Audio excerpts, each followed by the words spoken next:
Selanjutnya, kami akan melakukan percobaan menggunakan ESP8266 yang terhubung dengan breadboard dan 4 buah LED. Percobaan ini merupakan tugas minggu kedua pada Lab 2. Pada percobaan ini, setiap LED akan dikontrol secara bergantian melalui program yang telah diunggah ke ESP8266. Langkah awal yang dilakukan adalah masuk ke dalam software Arduino IDE untuk membuat kode C++ yang nantinya akan diunggah ke dalam modul ESP8266. Di sini, kami telah membuat beberapa baris kode yang akan digunakan untuk melakukan percobaan pada tugas Lab 2. Selanjutnya, kita masuk ke bagian kode program. Pada bagian define yang ada di sini, kami mendefinisikan setiap LED dengan nama masing-masing warna, yaitu hijau, merah, kuning, dan biru. Nilai angka di sampingnya merupakan nomor pin pada ESP8266 yang digunakan untuk menghubungkan LED tersebut. Tujuannya agar penulisan kode menjadi lebih mudah dipahami dan tidak perlu mengingat nomor pin secara langsung. Dengan cara ini, ESP8266 dapat mengenali bahwa setiap nama warna tersebut merepresentasikan pin tertentu. Jadi, ketika kami memanggil hijau, sebenarnya itu mengarah ke pin GPIO12 pada ESP8266. Begitu juga dengan merah ke GPIO0, kuning ke GPIO4, dan biru ke GPIO5. Selanjutnya, pada bagian setup yang ada di sini, kami mengatur semua pin yang terhubung ke LED sebagai output. Artinya, pin tersebut akan digunakan untuk mengirim sinyal keluar untuk menyalakan atau mematikan LED. Selanjutnya, pada bagian loop yang ada di sini. Bagian ini akan dijalankan secara terus-menerus selama ESP8266 aktif. Di dalamnya, kami menggunakan fungsi digital write, yaitu untuk memberikan sinyal high atau low pada pin. Contohnya pada digital write, hijau, high, artinya kami memberikan tegangan pada pin hijau sehingga LED menyala. Kemudian, digital write, hijau, low, artinya menghentikan tegangan sehingga LED mati. Di antara perintah tersebut terdapat delay, yang berfungsi untuk memberi jeda waktu dalam milidetik. Misalnya, delay 1000 berarti jeda selama 1 detik. Pada program ini, LED akan menyala secara bergantian dimulai dari hijau, kemudian biru, lalu kuning, dengan durasi nyala dan mati yang berbeda-beda sesuai nilai delay yang telah ditentukan. Karena berada di dalam fungsi loop, maka proses ini akan terus berulang selama alat dijalankan. Setelah mengetahui kode yang digunakan pada Project Lab kali ini, selanjutnya kami akan menjelaskan desain sirkuit dari Project Lab 2 ini.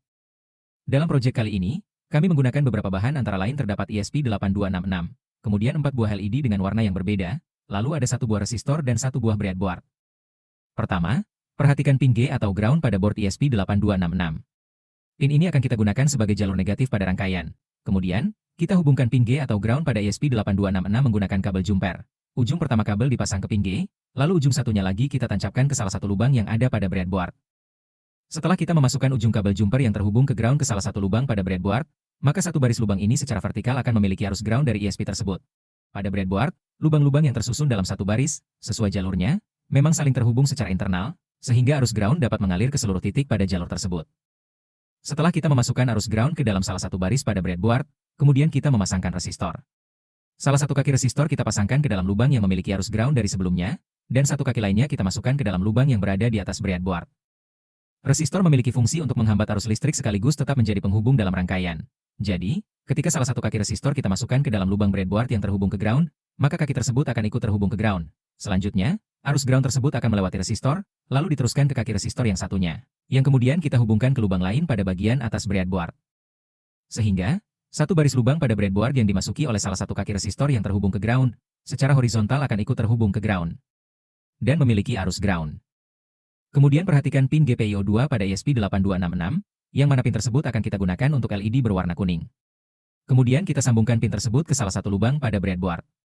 Kemudian kita mengambil LED berwarna kuning, lalu kita sambungkan kaki negatifnya ke salah satu lubang yang memiliki arus ground dan kaki positifnya ke lubang yang memiliki arus GPIO2. Lalu kita mencari pin GPIO0 pada ESP8266 untuk LED berwarna merah. Kemudian kita sambungkan ke salah satu lubang pada breadboard. Lalu, ambil LED berwarna merah dan sambungkan kaki negatifnya ke ground dan positifnya ke lubang yang memiliki arus GPIO0. Kemudian kita mencari pin GPIO12 pada ESP8266 untuk LED berwarna hijau. Kemudian kita sambungkan ke salah satu lubang pada breadboard. Lalu, ambil LED berwarna hijau dan sambungkan kaki negatifnya ke ground dan positifnya ke lubang yang memiliki arus GPIO12. Terakhir kita mencari pin GPIO5 pada ESP8266 untuk LED berwarna biru. Kemudian kita sambungkan ke salah satu lubang pada breadboard. Lalu, ambil LED berwarna biru dan sambungkan kaki negatifnya ke ground dan positifnya ke lubang yang memiliki arus GPIO5. Berikut demo hasil jadinya.